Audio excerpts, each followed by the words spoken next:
Thank you, guys. I love songs like that. I love songs that are written in such an amazing poetic way that they're able to speak to us on a level that's different from what you're used to, different than just telling a story or different from just talking about a topic. And this song in particular, written by John Mark McMillan, I love because it ties so much into this conversation that we've been having about value. In this series, Code of Honor, we've been talking about recognizing the value that God has in us, and then in turn, learning how to share that value with other people. And in this song specifically, it actually ties directly to the story we're going to be looking at today, the story of David and Mephibosheth. And I'm going to say that wrong about 6,000 times, so enjoy the different variations of that name. But I love how this song communicates just as the story communicates. It talks about this relationship that we have with God, this relationship that we have with Jesus. So we're going to dig into the story of David Mephibosheth a little bit later, but just a quick overview of what the story is about. It's about David keeping his promise to his best friend Jonathan by taking his son, who is crippled taking his son and allowing him to have a seat at the table. So Jonathan's son is disabled. He gives him a seat at the table, and not just a spot at the table, but the spot reserved for a son, a spot reserved for somebody in the family. And so what John Mark McMillan does with this song is he paints this picture just like the passage paints the picture of our relationship with Jesus and what Jesus has done for our sakes, by giving us a spot at the table. So let me just unpack a little bit of what we just heard there. Both verses actually talk specifically about this relationship with Jesus. The first verse, he says, I've got this resurrection down inside my skin. With all of my revelating, I just can't make sense of this gravity that we're in. What he's saying there is, now that I know Jesus, and I've been talking about him, I've been made new, and I've been speaking about who Jesus is, revelating about who Jesus is, I can't wrap my head around the enormity of the sacrifice that he has made for our sakes, the gravity of that sacrifice. That sacrifice is so great that when we stop and reflect on it, it is overwhelming, just like gravity. He goes on and he talks, the name of the song is called Carbon Ribs. And you see throughout this song, in the pre-chorus, that line over and over again. I've got this ghost who lives in these carbon ribs, right? The Holy Spirit who lives within this physical thing, this carbon being that we are, points us and reminds us to the reality of the fact that we have a place at the table, that Jesus has given us a place at the table, and that we can sit just like Mephibosheth, crippled at the table. Jesus' sacrifice gives us this uncontested place in God's presence, the seat of a king's son. This is such a beautiful song, and I think it reminds us again of just this value that every single one of us has because we are created in the image of God. And God has shown us that value by sending his son to die on the cross for our sakes. It's a pretty huge way of showing us that we have value to him. This is what this whole series is about. Code of Honor is about us recognizing that value as being made in the image of God and then honoring other people by recognizing that value in them as well. By finding ways for us to lift up the people around us and show them God's love, show them that God values them, and show them the sacrifice that was made at the cross. So today, we're actually going to be looking at how we can honor other people through our promises. We're going to be looking at how we can show people that they have value through our promises. Have you ever experienced false advertising? You know what false advertising is? It is the promise of one thing, but then delivering on something completely different. It's going against a promise, right? False advertising. And some of these things have become so commonplace for us that when we see them, we just kind of shrug and go, yeah, okay, that's normal, right? Like this one right here. This is one we're all familiar with. Once the picture comes up on the screen. There we go. The Big Mac, right? When's the last time you received a Big Mac that was sat on the left if you've chosen to brave what is McDonald's? Right? So that's usually what we get. Or maybe it's like Pop-Tarts, right? You see the picture on the box versus reality, the false advertising that is given to us. It's funny because there's actually a whole market on this, right?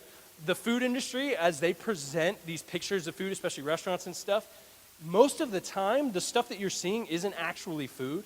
In fact, they use things like motor oil to make it look better, like syrup on pancakes for one of those things would be motor oil. It wouldn't be actual syrup. Like they're using it to create this picture of what they want you to think it is, right? This false advertising. Here's a few more. This one's great. So on the left, you have what's a cardinal or a bishop, but then on the right, it's the Easter Bunny. So that's a good little bait and switch. Or maybe this one here, you've got the car that for sale runs well. It's missing the entire engine. The issue that we're looking at is that what you promised, you don't get, right? That's what false advertising is. It's the making of a promise, but then not delivering on said promise, but delivering something else. Have you ever been the victim of false advertising when it comes to your relationships? Has there ever been a point in your life where you've been kind of duped by the people around you? Maybe it was a job, right?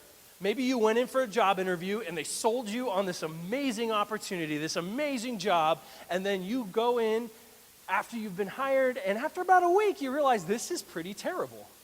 This is not what I was expecting. The people that I'm working with are pretty horrible people. I don't want to be a part of this, right? Dating, right? Every one of us, I think, who have been in a dating relationship have been guilty of false advertising, right? Everybody wants to present just a little bit of a skewed reality whenever you start a dating relationship, because you have to release the realities of who you are in bite-sized portions so that you don't scare the other person away completely. Beyond those kind of innocent little things that we do, though, sometimes the false advertising in a dating relationship can be a little more nefarious. Sometimes there's some pretty major incompatibilities. Sometimes there's some character flaws that are hidden.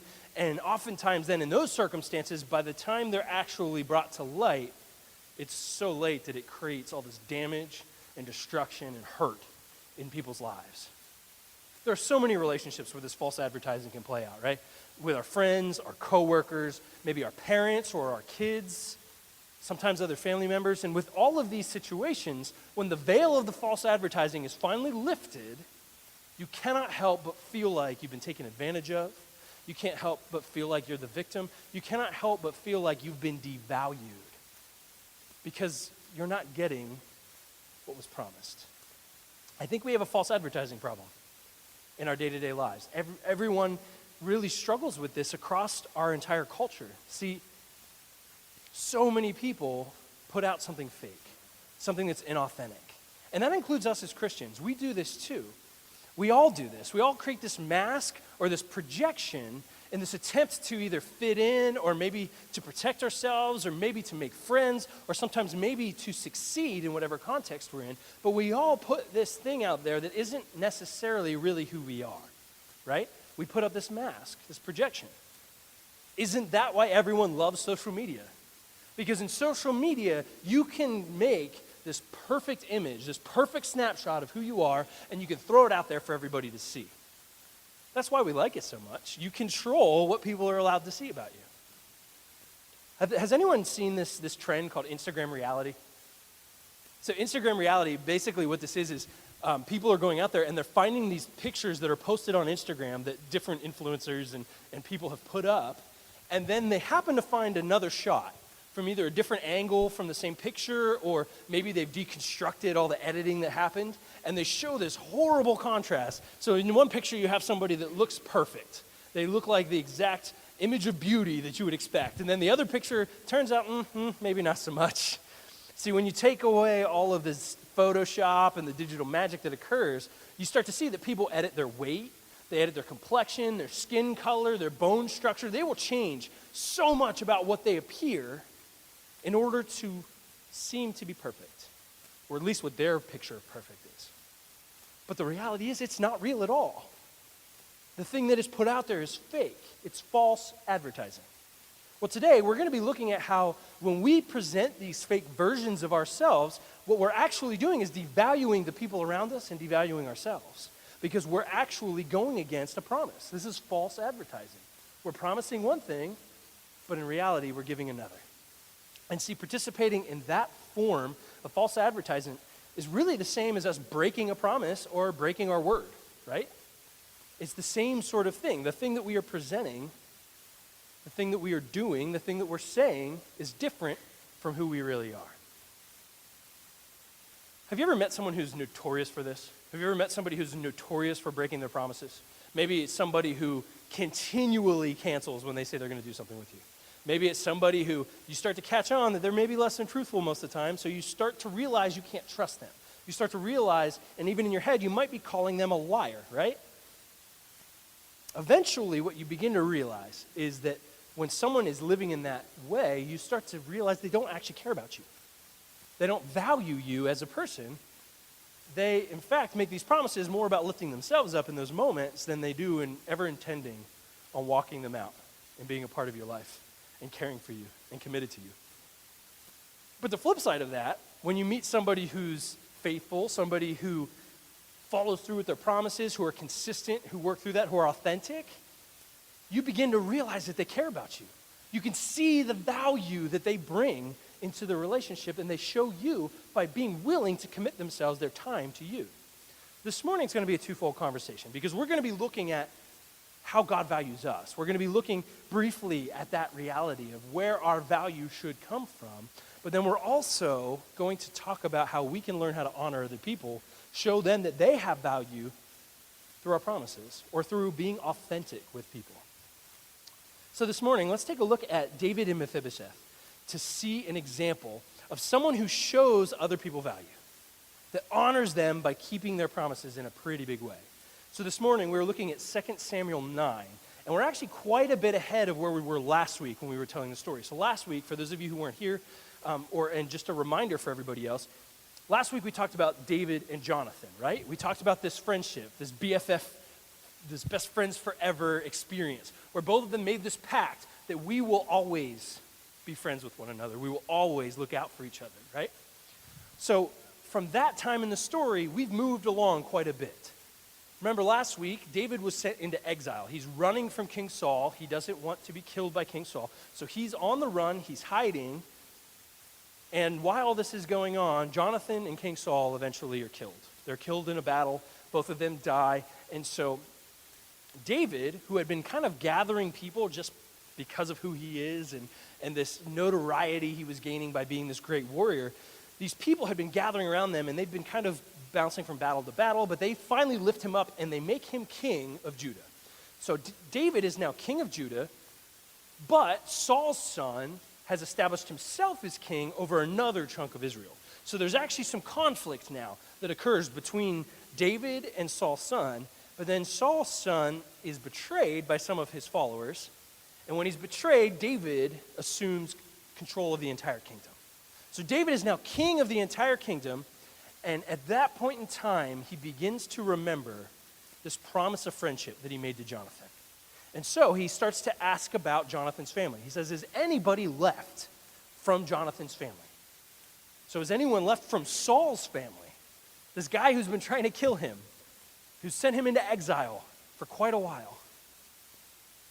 In verse 3 of 2 Samuel chapter 9, it says, the king said, is there not still someone of the house of Saul, that I may show the kindness of God to him? Ziba, who is one of Saul's, part of Saul's household, said to the king, there is still a son of Jonathan, and he is crippled in his feet. So who he's talking about is Mephibosheth. And Mephibosheth had been injured when he was 5 years old. In fact, it came when news of King Saul and Jonathan came of their death, right? So this news is delivered that these two were killed in this battle, and so the entire household goes, we better get out of here, because this is not going to end well for us. Saul was already kind of on rocky terms with some people, and there's all kinds of tension, so they take off. But in that process, somehow Mephibosheth, who was 5 years old at the time, falls. And in that fall, he is disabled. He is now no longer able to walk. And so when David learns that Jonathan's son is still alive, he has him brought to him. In verse 6, it says, and Mephibosheth, the son of Jonathan, son of Saul, came to David and fell on his face and paid homage to David and said, Mephibosheth. And he answered, behold, I am your servant. And David said to him, do not fear, for I will show you kindness for the sake of your father Jonathan, and I will restore to you all the land of Saul your father, and you shall eat at my table always. And he paid homage to him and said, what is your servant that you should show regard for a dead dog such as I? See, David keeps his promise to Jonathan, his promise of friendship. And this is pretty crazy when you start to think about it, because this is the grandson of the man who has sent him into exile for years. He has been on the run for his life for years. And yet he's willing to take him in, and not only that, return to him the wealth of his father, all the land, or his grandfather. All of his family's lands come back, and he gives him a seat at the table, which is the same seat that his own son would occupy. So Mephibosheth is given the seat of a king's son at the table. And notice the end of the line, though, how Mephibosheth views himself. He says, what is your servant that you should show regard for a dead dog such as I? He calls himself a dead dog. David values him even when he doesn't value himself. David gives him this place of honor because of his promise to Jonathan. You have to remember, too, this kid's actually possible competition to his throne, right? He would be an heir to King Saul. He would actually be in line for that king, that seat of king.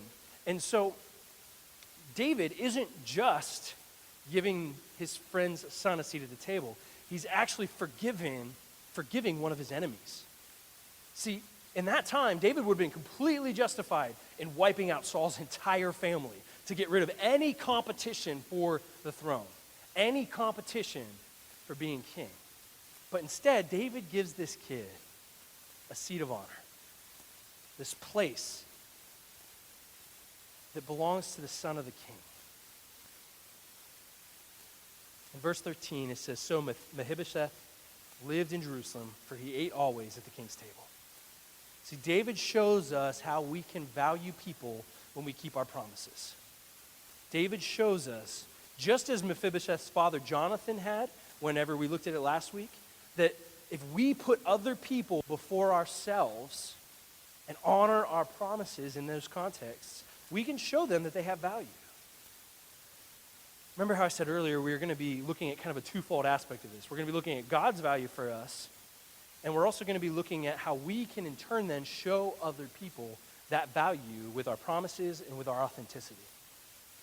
So this story, just as the song that we looked at the beginning of this sermon, is all this amazing picture of our relationship with Jesus, our relationship with God. See, Mephibosheth is not only this disabled boy, but he is a potential heir to a competing rule, right? So David keeps his promises to Jonathan even in the middle of all those issues. On paper, Mephibosheth is Jonathan's enemy. And David gives him a seat at the table. This is the same thing and the same way in which God relates to us. Because of sin, we are God's enemy. We are not able to be in connection with God because of the sin in our lives. Romans 3:23 says, for all have sinned and fall short of the glory of God. Every one of us has this sin in our lives that keeps us separated from God, that makes us the enemy of God, because God cannot abide sin. But even though that is the case, God valued us to the point of sending his son to die on the cross to pay the penalty that we deserve because of sin. We can have a seat at the table if we accept to follow Jesus. God's promise of a seat through Jesus proves that we have value to him, proves that God loves us and that God cares for us, even when we're in this opposition to him. So we can learn then that if we can learn to keep our promises with others, if we can learn to live out this relationship with Jesus, we can show other people that they have the same value, that God cares for them in the same exact way. And I think one of the most evident ways that we can keep that promise is the way in which we choose to interact with the world around us, whether we participate in this false advertising or not. Because let's be honest, most of us aren't running around saying, I promise you that, or I give you my word, right? Most of us don't do that. In fact, that's kind of reserved for TV, isn't it? Like we see that in like these old movies or even new movies about like medieval knights or samurai or My Little Pony. That's right, I'm the father of 3 girls. My frame of reference is a little skewed. But But the way in which we interact with the people around us, in a lot of ways, is a promise. We might not be verbalizing it, which is important, by the way, as well. It is important that we keep our verbal promises and our verbal word, but the way in which we live our lives, whether we live authentically or not, whether we present with false advertising or put up a front, is in a way us keeping our promises. So are we participating in this false advertising, or are we being real with the people around us? Even when it's uncomfortable. Even when we show other people our faults. We can show the people around us that they have value if we're willing to be honest with them and be authentic with them. Otherwise, what we end up doing is we not only devalue those people, we devalue ourselves, but we also devalue a perception of what it means to have a relationship with Jesus. Think about it this way. If we walk around acting like nothing is wrong all the time because we have a relationship with Jesus, right? Our lives are perfect, right? If we walk around that way, we paint this picture that Jesus either only accepts people that have it all together, or once you accept Jesus, everything gets good. Everything is nice and fancy, and you don't have hardship anymore, right? But when we're real with the people around us, when we're open with the struggles that we have, our tensions, it highlights how much greater Jesus' grace is in our lives. It shows everyone around us how much more amazing Jesus' grace is. Because it lets people realize that a relationship with Jesus isn't about having it all together. In fact, it's the exact opposite. It's because we don't have it together that we need Jesus in the first place. It's not about how good we are, but it's about how good Jesus is for our sakes. It also shows us that Jesus can help carry the tensions and struggles of life, right? It shows us that when we accept Jesus, it doesn't just go poof and all of our troubles go away.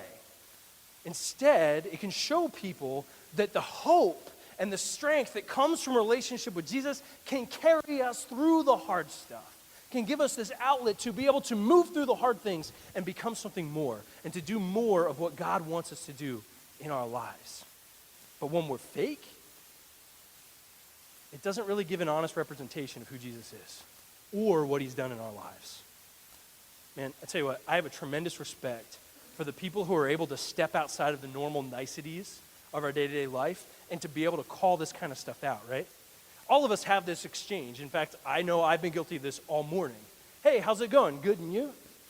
Right? We do that just as this general passing, this way of saying, hey, good morning kind of thing, and then we move on. But then there's always that person who says, are you really good? Is that really what's going on? Isn't that irritating? That's one of those things where, like, when someone finally steps outside of the norm and they break the whole rhythm of the, hey, good and you, and then you have to stop and talk to them, like, it's uncomfortable. But you know what that shows you? It shows you that that person cares enough and they value you enough to know what's really going on in your life. They show that you have value because they want to see what's real, and they're offering you the opportunity to see what's real in their lives as well. This is all about value. Jesus' value for us, and then how we learn how to share that value with other people. And if we're not careful, inauthenticity can be devaluing to the people around us, the people in our lives. Isn't that what that over-curated social media stuff does, right? When we show this perfect airbrushed image of what we are, we create this unrealistic standard. And so it makes people feel less valuable when they can't meet the standard. When in reality, most of the people who are posting these things, they can't meet the standard either. They've created this perfect moment, this perfect snapshot in time, and that's what they're showing you. And so people's value gets determined by this stuff that's all floating out there. And it's not just about an online presence. In fact, we do this so well in our day-to-day lives. We are so good at putting up masks, of putting up these projections of who we want people to see, that we struggle then with showing people who we are. We struggle with being real. So how do we learn to live authentically with the people around us then? How do we show other people that we value them by refusing to deal in this false advertising? Well, first, I think it starts with us understanding where our real value comes from. When we understand that our value comes from God, that God has made us with value, and he has proven that through the sacrifice of his son, then we don't need the acceptance of other people. We don't need people to like us. We don't need to put up this thing so that we can succeed because we recognize that we already have value. So it's easier then for us to be real with the people around us because our place of value isn't about impressing that other person because we already have been attributed that value by God. And the other side of that is we need to learn to allow God to begin to transform our lives. We've said this a lot over the past couple months. Christianity isn't about following a list of rules. Those things that we perceive to be rules are actually design specs. They're the way in which we are created best to function. And if we can live by those things, then we can live the best life we have possible. And when we live in that place, authentically, allow God to transform us, then it's easier to not be fake because we're just living it. We're just being real. We're being who we are. Both of those things then allow us to be real with other people, and then we get to show other people their value because of who Jesus says they are, not because of what they think they need to be for the world around them. By refusing to live this life of false advertisement, we can show the people around us that they have value. We can show them that God cares for them and God loves them. So what are the places in your life where you have been struggling with this false advertising? What are the areas of your life where you have been putting up this mask? You've been putting up this thing, this false advertisement. I think a lot of the times, it's not in every part of our lives. We're really good at compartmentalizing, right? We're really good at being a different person at home, a different person at work, a different person at school, a different person with our friends, a different person with our coworkers, right? We're good at creating this disjointed reality of who we are because we want to fit and mold and be in whatever context we're in, right? But what area are you intentionally putting up this false persona? I want to challenge you this week. Think through those areas of your life. Think through the ways in which you potentially aren't being who you really are to other people. If you're struggling to figure that out, ask God to help you recognize those things. Or if not God, ask someone that you trust to point those things out in your life. Because as you come to understand those things, you can ask God to help you recognize the value that He has in you so that you can overcome this need to put up this false persona, to wear this mask. This morning, I want us all to be in the same place where we're trying to understand how we can just live this life out in a way that is most glorifying to God and helps other people take their next steps in a relationship with Him. And a huge way of showing people that they have value and helping them take those steps is by being real with people and being honest with who we are and showing people what God believes of them.